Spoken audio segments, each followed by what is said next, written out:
내가 어디서 그 얘기를 들었는지 모르겠는데 이런 얘기가 있어요.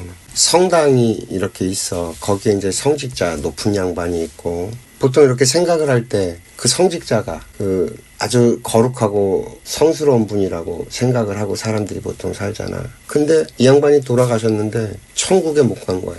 근데 그 앞에 매음굴 창녀촌이 있었어. 근데 거기에서 살던 여자가 갔는데 천국으로 갔어.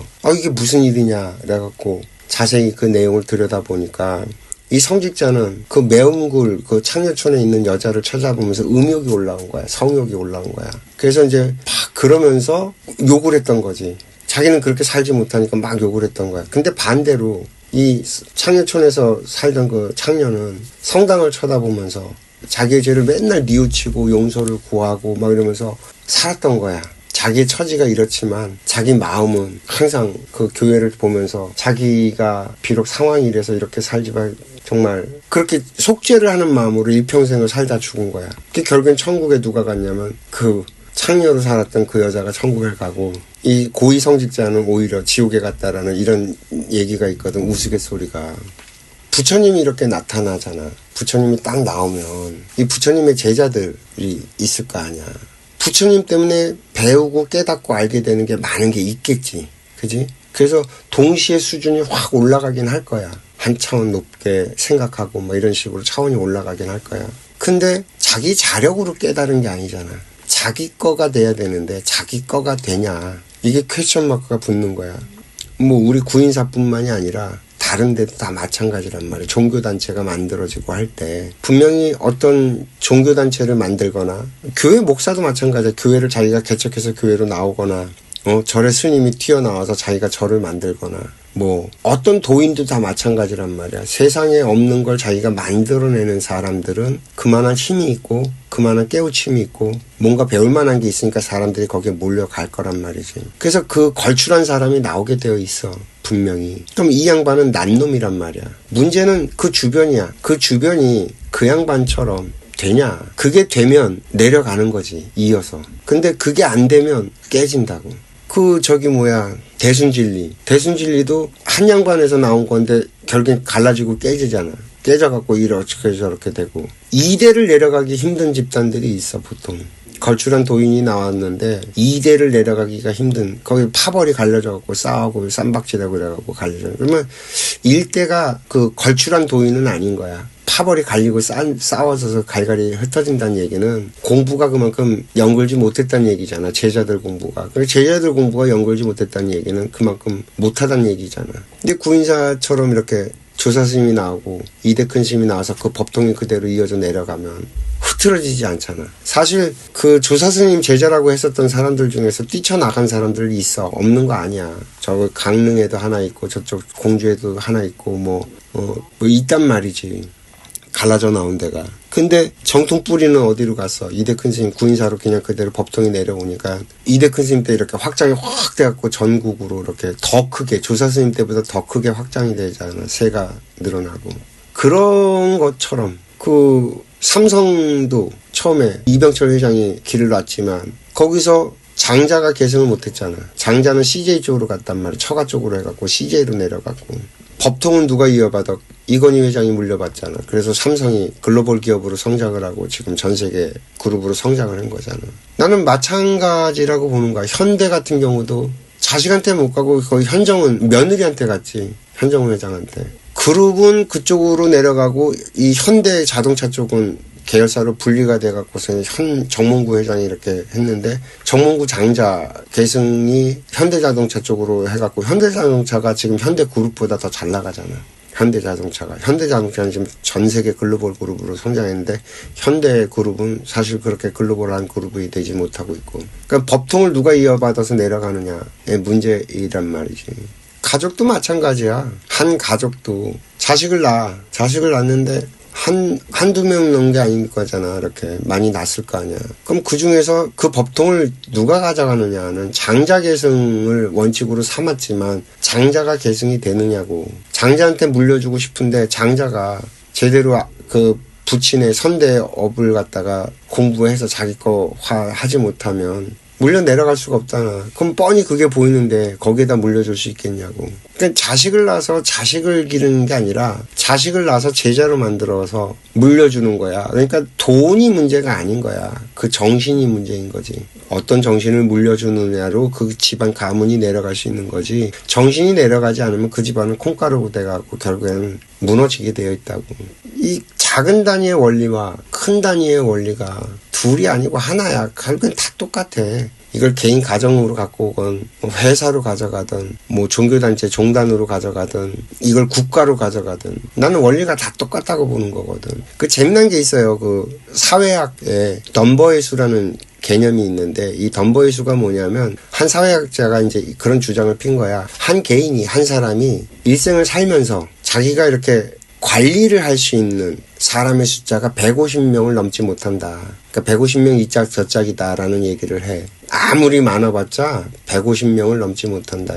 그러니까 그럼 연예인은요. 수많은 팬들과 이렇게 관계를 이 팬들 개개인과 관계를 맺는 게 아니잖아. 연예인도 쳐도 자기가 이렇게 직접적으로 관계를 맺고 인연을 맺고 하는 사람들의 숫자는 제한적이란 말이야. 친구 몇 명, 매니저 몇 명, 회사 몇 명, 대표 몇 명, 이래갖고 총 합쳐봤자 150명을 넘어가지 않는다는 거야. 내 눈에 인식하고 이름을 부르고 하면서 이렇게 관계를 맺어가면서 살 수 있는 인원의 숫자가 한 150명 정도 수밖에 안 된다라고 얘기를 하는 거거든. 근데 난 그게 상당히 일리가 있다라고 봤어. 상당히 일리가 있다. 그러니까 이제 그 덤버의 수라는 게 이 보편적으로 많이 알려졌겠지. 그렇게 상당히 일리가 있으니까. 근데 이걸 이제 국가의 개념으로 갖고 와본 거야. 이 지구별에 지금 나라가 공식적으로 유엔에 등록돼 갖고 있는 나라의 숫자가 한 190개 국가가 된다 그러나 그래. 근데 190개 국가가 될까? 안 될 것 같아, 나는. 이런저런 것까지 하면은 한 200여 개가 넘는다고 하는데, 유엔에 가입돼서 이렇게 한 표 행사를 할 수 있는 데가 그 정도 된다고 보는데, 결국엔 150이라는 숫자에서 크게 벗어나지 않는다라고 나는 보는 거야. 이 지구별에서 관계를 맺고, 인지하고, 어느 정도 관계를 맺어서 운영할 수 있는 숫자가 한 150개가 아니냐라고 보는 거야. 그래서 이 숫자로 결국엔 이합집산이 돼서 150의 숫자로 오지 않을까라고 나는 생각을 하는 거야. 그럴 수밖에 없는 게 옛날에 우리가 어릴 때는 유고슬라바키아라는 게 있었어. 그런 나라가 있었는데 유고슬라바키아가 분리가 돼갖고 독립했다고 해서 유고랑 슬라바키아 그리고 마케도니아 어떤 나라인가 이렇게 세 개 나라로 쪼개졌나 그렇다고 지금 알고 있거든. 그런 식으로 원래 하나였던 나라가 좀 이렇게 분리 독립돼 갖고서 개인 나라로 이렇게 떨어져 나온 케이스들이 있어. 대만 중국도 사실 그렇게 분리가 된 거잖아. 중국이 어떻게 될지가 이게 관건이기는 해. 중국은 분명히 이렇게 지금 공산당 독재 체제로 가고 있는데 저 넓은 땅이 중국의 역사 전체를 통틀어서 저렇게 오랜 기간 유지가 된 적이 거의 없어. 역사 이래로 가장 넓은 땅을 차지했고 중국 애들이 그리고 가장 오랜 기간 저렇게 유지를 하고 있는 거야. 현재로서. 흩어진다는 거지. 때가 되면. 그러니까 중국도 이렇게 흩어질 거다. 여러 국가로 나뉠 거라는 얘기가 도인들 사이에서 계속 오랫동안 흘러왔던 얘기들이거든. 지금 그럴 수 있는 조짐들이 서서히 보이고 있고요. 그래서 이제 저기서 국가들이 막 이렇게 생성이 되면 국가가 이제 숫자가 확 늘어나겠지. 그래서 덤버의 수가 유지가 될지는 잘 모르겠지만 나는 궁극적으로 이 지구별이 안정적으로 운영이 되려면 150개 이 짝 저 짝의 숫자로 맞춰지지 않을까. 나중에 시간이 또 한참 흐르면 이런 생각을 하지. 물론 이게 전쟁이 3차 세계대전이 벌어지지 않는다는 전제 조건 하에 그런 얘기를 하는 건데 지금 이대로 흘러가면 3차 세계대전은 벌어진다예요. 저는. 여기서 우리가 각성을 해서 정신을 차려갖고 진짜 지금같이 사는 방식으로 살지 않고 다른 방식으로 살아내지 않는다면 전쟁은 벌어진다. 그리고 전쟁이 벌어지면 그냥 몇백 명, 몇만 명 죽는 수준이 아니야. 지금 전쟁이 벌어지면 몇십억이 죽는다고. 이 지구별의 거의 한 3분의 2가 죽을걸? 지구별의 한 3분의 2가 죽을 거야. 전쟁이 벌어지면. 그러면 이제 인류는 새로 다시 시작을 해야 돼. 다시. 그러니까 완전히 그 구석기 시대, 우리나라랑 똑같은 거지. 우리나라가 한국전쟁을 벌어지고 난 다음에 완전히 초토화돼서 우리는 거의 구석기 시대에서 출발을 하는 거와 똑같은 상황이었었단 말이야. 아무것도 없었잖아. 거기에서 국제사회 원조를 받아갖고 정말 새롭게 다시 시작을 했던 거였다면 그 원조라도 있잖아. 우리나라가 박살이 난 거기 때문에 유엔이라고 하는 전 세계 사람들이 지원을 해주고 도와주고 원조를 해줄 수 있는 세력들이 있었으니까 그나마 우리나라는 이렇게 일어섰는데, 짧은 시간에 일어설 수 있었는데, 물론 우리나라 사람들이 노력한 것도 있긴 하지만 애초부터 원조가 없었다면은 나라 자체가 존립될 수가 없었던 상태였기 때문에. 근데 문제는 세계 대전이 벌어지면 다 작살이 나잖아요. 정말 초토화가 될 거거든. 그럼 살아남는 3분의 1만 사는 건데 이 3분의 1은 누가 원조해 줄 데가 없잖아. 그럼 완전히 구석기 시대로 다시 되돌아가는 일이 벌어진다는 거야. 문명이, 왜냐면 전기며 이런 기반시설 같은 거 다 초토화가 되기 때문에 지금 현재 살아있는 인류가 그 구석기 시대를 살아낼 수 있을까? 나는 여기에 퀘스천 마크가 붙어요. 왜냐면 힘들게 살지 않았잖아. 이미 다 기반이 갖춰진 상태에 태어나갖고 문명의 이기를 누리면서 살았단 말이야. 어머니만 해도 6.25를 겪은 세대임에도 불구하고 어머니가 어렸을 때 자랄 때 그렇게 고생했어요? 그렇게 고생 안 했단 말이야. 다 있는 거에서 그냥 사셨잖아. 전기도 있고 먹을 것도 그렇게 부족하지 않게 살았잖아. 어머니도 그런데 그럼 그 이전 세대들이 악척스럽게 살아남는 세대들이잖아.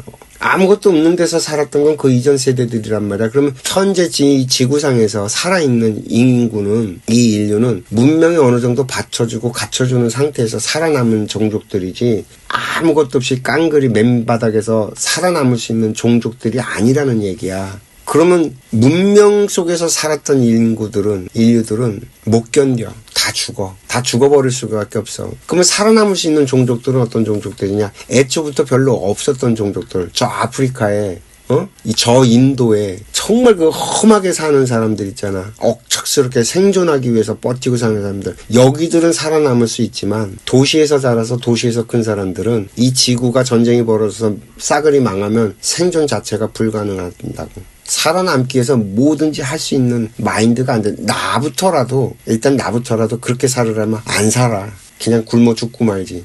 이런 얘기예요. 그래서 전쟁이 벌어지면 거의 대다수가 다 죽을 거라고 나는 봐요. 그 전쟁이 벌어지지 않아야지만 되는 거야. 지금 현 인류가 어느 정도 이 문명을 유지하면서 더 나은 미래로 갈 수 있으려면 절대 전쟁은 벌어지면 안 돼. 그러면 요대로 지금 가잖아. 그럼 전쟁은 벌어진다고. 이게 정해져 있어요. 딱 요대로 가면. 지금 계속 이 정체되어 있는 게 풀리지 않으니까 지금 우크라이나 러시아도 그래서 전쟁이 벌어졌고, 이스라엘 하마스 그래서 전쟁이 벌어졌고, 지금 파키스탄 인도도 전쟁을 할까 말까 지금 이러고 있고, 전쟁이 벌어질 수 있는 나라들이 지구별에 곳곳에 있단 말이지. 그게 이제 나는 큰 거시적인 관점으로 그래서 어떻게 생각을 하냐면, 지금 데모가 일어나는 나라들이 굉장히 많거든요. 데모가 일어나는 나라들이 많아요. 프랑스도 내가 그렇다고 얘기를 했죠. 네덜란드도 그 일이 벌어졌죠. 얼마 전에 네팔 그 얘기도 했었죠. 그리고 인도네시아도 지금 그랬죠. 필리핀 그렇죠. 그러면서 전 세계, 지금 미국 내에서도 또 그런 일이 벌어졌대요. 미국 내에서도 지금 폭동이 일어나갖고 지금 거의 전쟁 수준까지 갔다라는, 내전 상태에 가깝다라는 그런 얘기들이 들리거든요. 이게 왜 그런 일이 벌어지냐. 동시다발적으로. 원인은 하나예요. 그러지 않으면 전쟁이 벌어져요. 그러니까 이 압력이 전쟁이 터지기 일보 직전까지 몰려가고 있는데 이걸 분출하지 못하니까 작게 분출시켜갖고 전쟁의 압력을 갖다 줄구는 과정이다라고 저는 보는 거예요. 그래서 전 세계 데모가 일어나고 있는 일은 전쟁을 막기 위한 신들의 어떤 작업이다라고 나는 이해를 하고 보는 거죠. 그래서 확 뒤집어지면 그렇게 안 살 거 아니야. 지금같이 안일하게 사는 방식으로 정신을 못 차리니까 확 뒤집어 버리는 거거든. 그러면 어이쿠 하고 정신이 번쩍 들어서 이렇게 살면 안 되겠다라고 생활을 바꿀 거 아니야. 이 일이 지금 지구별에서 벌어지고 있는 거로 보는 건데 이걸 인간 개인의 삶으로 갖고 와보면 원리가 두 가지일까? 아니라는 거예요. 사람이 사고가 나고 병이 생기고 하는 것들이 압을 빼는 과정이라고. 사람이 이렇게 사는 방식에 문제가 많아. 그래서 이게 압이 차잖아. 이게 잘못하면 뻥하고 터진단 말이야. 그럼 여럿 다치지. 그잖아. 주변이 다 초토화가 될 거 아니야. 그러기 전에 교통사고가 나든 그래서 때려서 병원에 눕혀버리면 일단 그렇게 살지 못할 거 아니야. 지가 살던 방식대로. 그 몸이 아파서 병에 걸리면 지가 살던 방식대로 못 살 거 아니야. 원리는 난 똑같이 벌어진다라는 거야. 지금과 같은 생각으로 지금과 같은 방식으로 계속 살면 사고는 나게 돼 있고 병은 걸리게 되어 있어. 병원에 한 번 간 사람이 계속 병원 다녀. 못 벗어난다고 병원에서. 그래서 내가 병원 가는 걸 아주 극적으로 안 좋게 생각하는 거예요. 아프다고 무조건 병원 가지 마라. 아주 급한 경우에는 어쩔 수 없이 병원을 가겠지만 감기 걸려서 병원 가는 짓은 하지 마라. 감기라는 게 가장 약하게 병에 걸리는 건데, 그죠? 병 중에서 가장 약하게 걸리는 게 감기인데, 감기는 어떻게 하면 낫습니까? 잘 쉬면 나. 그냥 잘 쉬면 감기는 그냥 지가 나. 감기는 고치는 게 아니야. 쉬라는 거야. 나한테 사인을 보내주는 거야. 내 몸이 그리고 자연이 사인을 보내주는 거야. 주파수에 딱 얻어 걸려서 감기에 걸리게 돼 있어 쉬어야 될 사람. 자기가 살아온 방식에 대해서 다시 한번 생각해 봐야 될 사람. 그게 정도가 세지 않고 약할 때 올 뿐이거든. 그럼 감기에 딱 걸리면 쉬라고 하는구나 라고 쉬면 돼. 쉬면서 내가 살아온 것들, 내가 생활해가는 것들, 내가 방식에 대해서 한번 점검을 해보는 거지. 문제가 있을 거라고. 그래서 잘 앓고 나잖아? 그러면 더 건강해져요, 사람의 몸이. 감기는 잘 앓으면 더 건강해진다니까. 더 단단해지고 몸 안에 뭐가 이렇게 노폐물이면 뭐 축적된 것들이 있어서 이 사이클이 별로 안 좋아서 감기에 얻어 걸리는 거니까 잘 쉬면서 정리가 된다고. 잠을 많이 자면서 정리가 되고. 그래서 스스로 조율을 해가면서 자리를 잡아갖고 더 튼튼한 몸으로 만들어줘. 이게 원리가 뼈가 부러졌을 때랑 똑같다니까. 뼈가 한번 부러지고 다시 붙으면 그 자리는 굉장히 단단해져요. 다른 부위보다. 쉽사리 안 부러지도록 더 강하게 붙는다고. 그럼 내가 뭔가 이렇게 어려움이 왔을 때 이 어려움에서 벗어나려고 자꾸 그러는데 사람들은 제일 미련 맞은 방식이라는 거야. 살려고 내가 발버둥 치면 발버둥 칠수록 수렁으로 빠져들어간다니까. 이게 원리가 또 뭐가 똑같냐면 아버지가 나한테 해줬던 얘기 있잖아요. 6.25 전쟁 딱 터졌을 때 살겠다고 이리 뛰고 저리 뛰고 하면 눈먼 총알에 맞아 죽는다니까. 총알이 날아다닐 때는 그냥 납작 엎드려서 가만히 있어야 돼. 그래야지 살 확률이 훨씬 더 높아. 포탄이 막 떨어지는데 살겠다고 이리 뛰고 저리 뛰고 하면 포탄 떨어진 거에 맞아 죽어요. 근데 그럼 어떻게 해야 됩니까? 그 아버지가 포탄 떨어진 데에 다시 포탄이 떨어질 확률은 굉장히 낮으니 그 포탄 떨어진 데 들어가서 가만히 엎드려서 납작 엎드려서 있어라. 그러면 살 확률이 높다. 똑같아. 원리가. 누군가가 나를 비난하고 공격해. 그럴 때는 거기에 일일이 대응하고 싸우는 게 아니라 그걸 해결하기 위해서 이리 뛰고 저리 뛰고 하는 게 아니라 그냥 납작 엎드려서 가만히 있는 거야. 그럴 때 살 확률이 훨씬 더 높아. 마찬가지 원리로 내가 뭔가 어려움이 딱 봉착했을 때 앞으로 한 발 더 못 나가잖아. 해결을 못 한단 말이야. 해결을 할 수 있으면 진작에 풀어갔지. 해결이 안 되니까 묶인 거거든 내가. 그럼 이 묶였을 땐 가만히 있는 거야. 이걸 해결하려고 날뛰는 게 아니라 가만히 천천히 들여다보고 내 한숨 돌리면서 천천히 생각을 해보고. 왜? 나한테 그동안의 정보가 다 들어와 있거든. 정보는 왔는데 내가 그걸 읽어내지 못하고 풀어내지 못하고 해석하지 못한 거야. 한쪽 방향만 보고 계속 내가 달려가 버리는 바람에 놓친 것들이 많은 거야. 그래서 그럴 땐 멈춰서서 돌이켜보고 정리가 스스로 될 때까지 기다리는 거지. 정리가 돼요 스스로. 왜 자꾸 생각을 하니까 그 정리가 된단 말이야. 그러면 언젠가 이렇게 퍽 하고 이렇게 아이디어가 떠오르기도 하고 내가 놓쳤던 게 보이기도 하고 이러면서 변화가 생긴다고. 지금 이대로 계속 가면 더 크게 망가질 건데 그게 스톱이 된다고. 내가 안 움직임으로 인해서 더 깊은 수렁으로 안 빠져들어가고 멈춰 쓴단 말이야. 멈춰 쓰고 기다리면 정보들이 와요. 채워지고 생각이 나고. 그래서 슬슬 이렇게 막혀있던 것도 풀리고 그렇게 해서 그때 풀어가는 거거든. 감기도 잘 쉬면 멈춰서 있다가 잘 쉬면 회복이 돼서 돌아와. 그 어느 날 자고 일어나 보니까 개운해. 그러면 그때 움직이면 되는 거야. 문제를 풀어가는 방식이 그렇다라는 거야. 원리가. 지금 우리나라도 좀 똑같거든요. 지금 우왕좌왕 난리예요. 미국에서는 관세 때리지. 그죠? 그리고 자꾸 압박이 들어온단 말이야. 트럼프가 막 뒤흔들어. 그런데다가 여기저기서 막 무시무시한 얘기들이 나와. AI 시대가 생겨갖고서는 AI가 직장들을 다 날려버릴 거다는 얘기를 하고, 또 스테이블 코인이 만들어져 갖고 우리나라 원화 가치가 그냥 다 떨어져서 우리 자산 가치가 다 떨어질 거라고 하고, 지금 경제 상황이 안 좋아지는 방향으로 가고 있는 게 미국에서 관세를 때림으로 인해서 국수주의적인 정책을 펼치니까 이 전 세계 물류 제대로 원활하게 돌아가지 못하고 지금 삐그덕삐그덕거리면서 물류가 무너져 내리면 유통이 무너지는 거기 때문에 어마무지한 혼돈의 사태가 올 거란 말이야. 그러면 경제가 갑자기 어느 순간 브레이크가 걸리면서 훅 꺼지는 상황이 생길 수도 있을 거란 말이지. 이게 위험 신호들이 막 나와. 근데 살겠다고 이리 뛰고 저리 뛰고 이리 뛰고 저리 뛰고 난리를 치잖아. 그러면 다 죽어. 내가 볼 때. 지금 여기에 대한 해법은 없어. 왜? 상황 정리가 안 됐는데, 판단이 안 드는데. 이 얘기하면 저 얘기 나오고, 저 얘기하면 또 다른 얘기 나오고, 뭐, 중구난방으로 수없이 많은 이론과 얘기들이 튀어나오는데, 어떻게 그게 파악이 돼? 무슨 일이 일어날지 알고. 아니, 우리가 우크라이나 전쟁이 일어날 거라고 상상이나 했어? 아이, 전쟁 안 벌인다고 다들 그랬단 말이야. 아니, 우리가 코로나가 벌어질 거라고 누가 상상이나 했어? 아무도 상상도 못한 코로나가 전 세계를 뒤엎어갖고, 지구가 멈춰섰단 말이야, 잠시. 벌써 사인은 있었다는 거야, 지금. 사실은 위기에 대한 사인이 없었던 게 아니에요. 우리나라가 그 코로나로 정말 2, 3년 동안 묶여 있었을 때 집안에서 다들 가만히 있으면서 좀 자기 삶에 대해서 좀 돌아보고 우리가 어떻게 살아야 되는지에서 좀 얘기도 좀 하고 뭐 이런 방법을 찾고 길을 찾고 뭐 이랬으면 지금쯤이면 어느 정도 답을 찾아갖고 우리나라가 어떻게 가야 되는지 이런 얘기들이 나왔을 거라고. 왜냐면 그때만 하더라도 온라인으로 뭘 하지 않고 오프라인에서 뭘 활성하게 활동하던 다가 갑자기 못 돌아다니게 만드니까 온라인으로 다 뛰쳐들어갔단 말이야, 그때. 그래서 온라인 사업이 어마무지하게 커지면서 온라인에서 다 유통되고 소비되는 이런 걸 우리가 경험을 한 거야. 그걸 안 하고 살던 사람들조차도 어쩔 수 없으니까 그 안으로 다 들어왔단 말이야. 그러면 온라인 세상이 된다는 얘기는 AI가 온라인을 다 장악을 할 수 있는 세상이 온다는 얘기거든. 조짐과 사인이 있단 말이야, 분명히. 그 전까지만 해도 온라인에서 이렇게 수집된 정보들이 임계점을 넘어서지 못하는 정도 수준이었다가 전부 다 온라인으로 들어오니까 정보가 확 늘어나니까 AI의 특이점이 오고 확 하고서는 AI가 작동하는 그런 물건이 만들어지고 이런 세상이 열려버린 거야, 갑자기.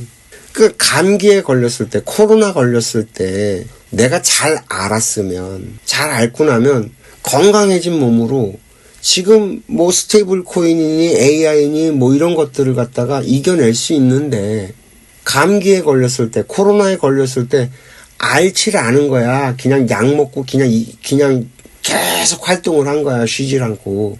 쉬어야 되는데. 이해돼요? 무슨 얘기인지? 감기는 잘 쉬면 낫는데 그럼 더 건강해져서 더 뭐든지 할 수 있어지는데 정작 감기가 걸렸을 때 스톱을 하지 않고 계속 살겠다라고 먹고 살아야 된다고 약 먹고 그걸 누르고서는 계속 활동을 하면 몸은 그전보다 더 약해져. 더 취약해진다고. 그럼 다음 감기가 오면 더 취약해져. 점점 밑으로 내려간다고. 지옥구덩이로 점점 내려가고. 이해가 돼요? 무슨 얘기인지. 그래서 내 맨날 하는 얘기가 그거예요. 일단 좀 멈춰서라. 멈춰서서 좀 생각이라는 걸 좀 하자. 문제가 많다, 지금 우리 살아가는 방식에. 그래서 세상이 이렇게 혼돈에 쌓여 있고, 그래서 우리 사는 게 불행하고, 그래서 우리가 이렇게 힘들다. 우리가 사는 방식에 대해서 다시 한번 생각을 해볼 필요가 있다. 왜 싸우냐? 안 싸우고도 해결할 수 있는 것들이 훨씬 더 많은데 소리를 치고 막 그래야지만 말을 듣는다. 그냥 상대방이 하는 말을 듣지들을 않아. 누군가 뭐라고 얘기를 하면 흘려들어 다. 상대방이 다 아프다라고 얘기를 하고 있는데 내 일이 아니야. 이런 생활 방식이라면 다 같이 죽지. 그지 않을까? 난 이게 너무 자연스러운데. 나밖에 모르고 살면 다 뒤졌어야. 근데 전부 다 자기밖에 몰라. 자기밖에 모르고 살면 다 같이 공멸한다니까. 지금 전쟁이 왜 일어나? 내 방법대로 하자는 거잖아. 내 방법대로. 내 생각대로 하라는 거잖아. 당연히 그러니까 싸우지. 개인 간의 싸움도 국가 간의 싸움도 원리는 다 똑같은데. 세상에 돌아가는 원리는 둘이 아니고 하나라니까. 일법이 만법이고 만법이 일법이라고. 근데 뭐 이런 얘기를 하면 누가 들어? 재미없다고 안 듣잖아. 그러니 뭐 나는 망해도 싸다야. 망해도 싸다. 너희들 사는 방식을 쳐다보면 안 망하면 이상하다. 지금이라도 정신 차리고 다시 한번 생각해 봐야 된다. 이 얘기를 10년 동안 계속 하고 있는 거죠. 사실 인생학교 이 채널도 만든 게 이대로 가면 사람들 다 망해서 다 죽게 생겼으니까 나이를 8, 90 먹은 사람이나 이제 10몇 살밖에 안 된 애나 인생이 뭔지 사람이 뭔지 내가 누구인지 어떻게 살아야 되는지 몰라. 아무도 그런 얘기를 하는 사람이 없어. 그런 얘기를 하면 재미없으니까 다 가. 야, 어떻게 이걸 그러고 살지? 내가 누군지도 모르고 산다고? 밥이 넘어가나? 나는 밥이 안 넘어가던데. 난 사람들 사는 게 신기해. 나는 그래서 얘기하는 거예요. 난 이 지구별에 이 80억 명이 살아가고 있는 걸 보면 기적이라고. 내 스스로도 아직까지 죽지 않고 이렇게 생명을 유지하면서 살아있는 자체가 거의 기적에 가까워. 왜? 나는 일평생 살면서 농사를 져본 적이 없어. 쌀 한 토를 내가 만들어 본 적이 없다니까. 그런데도 아직까지 살아있잖아. 기적이 아닌가 이게? 난 내가 놀라운데 기적에 가깝다라고 생각하는데. 하루하루가 나는 기적이야. 내 생명 유지를 위해서 나는 한 게 없어. 난 생명을 연장하기 위해서 내가 한 일이 없다니까. 근데도 이렇게 나를 살려서 살아있게 만들어 준다니까. 이게 기적이 아니면 뭐가 기적이야. 그래서 그냥 감사한 거야. 아이고 감사합니다. 세상에 한 일이 없는데도 불구하고 이렇게 살려주셔서 정말 너무너무 감사합니다. 그리고 미안해지는 거지. 나를 살아있게 만들기 위해서 누군가가 노력하고 희생하고 있다라는 거거든. 그냥 눈물 나게 감사한 거 아닌가? 만약에 우리가 이런 사실을 깨닫기만 한다면 싸울 일이 없어져요. 네가 살아있어서 내가 이렇게 살아있으니까 감사하지. 지구 평화는 이런 걸 사람들이 각성하고 깨달을 때 이루어진다고. 지구 평화는 전쟁이 벌어지지 않는 세상은 이 지구에 사는 인간들이 이런 사실들을 깨닫고 감사한 마음에 그리고 미안한 마음에 살아갈 때 저절로 이루어져. 저절로 이루어진다니까. 평화를 지키기 위해서 우리가 뭐 힘을 갖고 아니 다 개똥 같은 소리고. 네가 누구인지 깨닫고 네가 어떻게 살아가고 있는지 이걸 깨닫기만 하면 감사한 마음에 저절로 모든 게 다 이루어진다고.